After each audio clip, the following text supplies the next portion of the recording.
Как изглежда гримът ми сега и как е изглеждал преди 5 години? Здравейте на всички! Днешното видео на места ще бъде доста скандално, но също така и интересно, така че нека започваме. Малко предистория преди да започна да се клепам, защото наистина ще бъде клепане, поне от едната страна на лицето. Започнах да се интересувам от гримове и от козметика така по-обстойно, когато настъпи пандемията. И аз, както и най-вероятно много от вас, по време на тези странни и така мрачни времена, най-вече си стоях вкъщи, пазарувах онлайн и също така гледах много туториал видеа в YouTube за това как правилно да нанасяме грима и също така как да се грижим за кожата. И тъй като споменах YouTube, сега е момента да ви кажа, че вече може да ме последвате и там. Възнамерявам да качвам както видеята, които виждате тук в TikTok, така и по-дълги видеа за тези, които харесват такъв тип съдържание. И така, без да губим повече време, започвам да се гримирам, като от лявата страна на лицето си ще се гримирам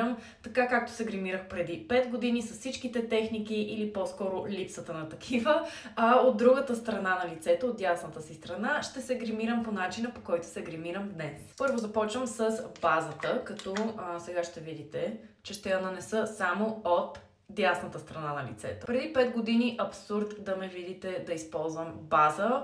Не знам защо, не мога да ви обясня, няма адекватен отговор. Не, че не вярвах в базите, просто не бях достатъчно образована, така да се каже, на тема какво изобщо означава това да подготвиш гримът си с правилната база. Сега следващата стъпка вече е доста скандална и това е нанасянето на фондютена, като така.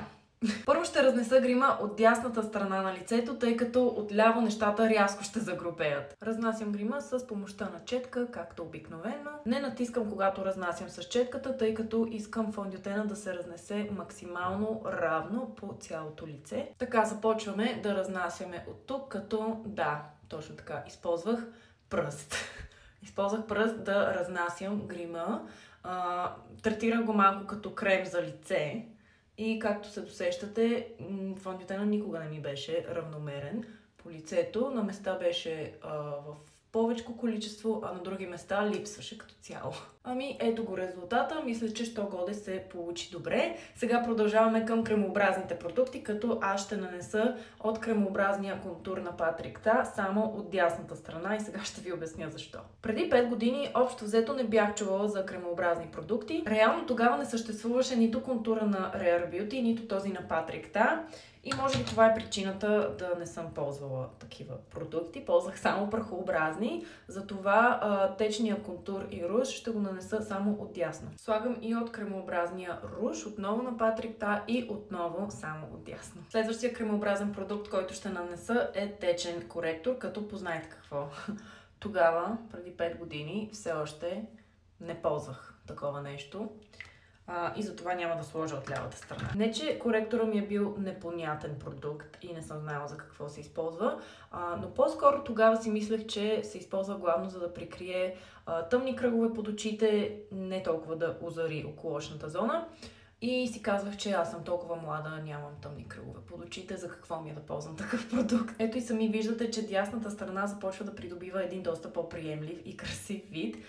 Отляво все още нищо не се случва, но почакайте. Сега най-вече използвам молив за вежди, за да ги оформя, затова отдясно ще мина с моливът на Косъв. Отляво ще използвам помада и ще съм честна с вас, това е същата помада, която ползвах и преди 5 години.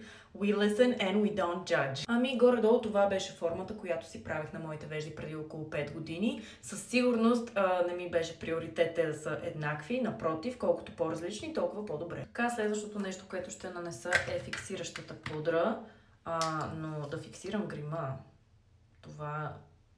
това ми беше чуждо преди 5 години. Така че отново нанасяме продукт, който ще фигурира само от дясната страна на лицето. Така, гримът е запечатан само от дясната страна. Тук положението е паприкаш, не го коментираме. Дойде време най-после да нанесем продукт отляво. Така нанасям прахообразен бронзант от лявата страна на лицето, но обилно, така, да има. Така, много добре. Важно е тази линия, остра линия, да се вижда от минимум 5 км. Така ще повторя същото упражнение и от дясно, като естествено не нанасям толкова обилно количество, а съвсем леко с потупвания разнасям от прахообразния продукт. Руж обаче няма да нанеса отляво. Аз и тогава не ползвах ружове, незнайно защо. Отново въпрос, на който аз нямам отговор. Ще нанеса само отдясно. Тук си остава така кафяво положението. Така преминаваме вече към сенките, като днес няма да правя нищо особено. Не, че и на времето правих нещо грандиозно, напротив. Минавам по един и същи начин и от двете страни. Това поне не се е променило. Просто нанасям по-светъл цвят, с който да запълня клепача. Отдясно обаче ще опуша още малко клепача. Съвсем леко. Нищо сериозно, както казах. Просто за да му придам повече дълбочина. Нанасям от същия блясък и от двете страни, с малкото изключение, че от тук не съм опушила грима и той ще си остане просто така, загадка. От другата страна имаме леко опушване, което някакси е по-приемливо. По-добре се преливат цветовете. Нанесох и очна линия, като трябва да поясня, че преди 5 години тя ми се получаваше веднъж на високосна година. Сега поне не е така, слава богу. Нанасям и спирала, като хубавото тук е, че начина, по който нанасям спиралата сега, не се е променил за 5 години.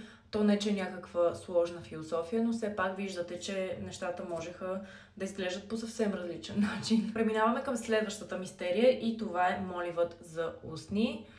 Преди 5 години аз не ползвах такова нещо. Много от вас сигурно ще си кажат, ама ти как така реши да даваш грим съвети, като самата ти си била неандерталец преди 5 години? Ами аз го правя точно с тази цел, за да ви покажа какво съм научила от тогава до сега, какви техники съм научила, какво работи за моята кожа, съответно и за моите клиентки сега, и по този начин гледам да съм полезна за хората, които, както мен преди 5 години, са си нямали никаква представа от козметика, от гримове и така нататък. Нанасям сегашното си любимо червило. От другата страна ще сложа любимото си червило от преди, сещате се, от преди 4-5 години.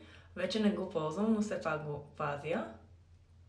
То е розовичко, както се вижда. И така, ето я завършената визия, като искам да ви кажа, че аз в този вид преди 5 години ходих по сватби, кръщенета, всяко така по-важно събитие за мен. Да, забравих хайлайтера. Защо го забравих? Защото просто не го нанасях преди. Нанасям го само сега. За много от вас разликата може да не е кой знае колко фрапантна, но повярвайте ми, с времето научавате колко важна е всяка една стъпка в цялостната ви рутина. Напишете в коментарите дали това видео ви беше полезно.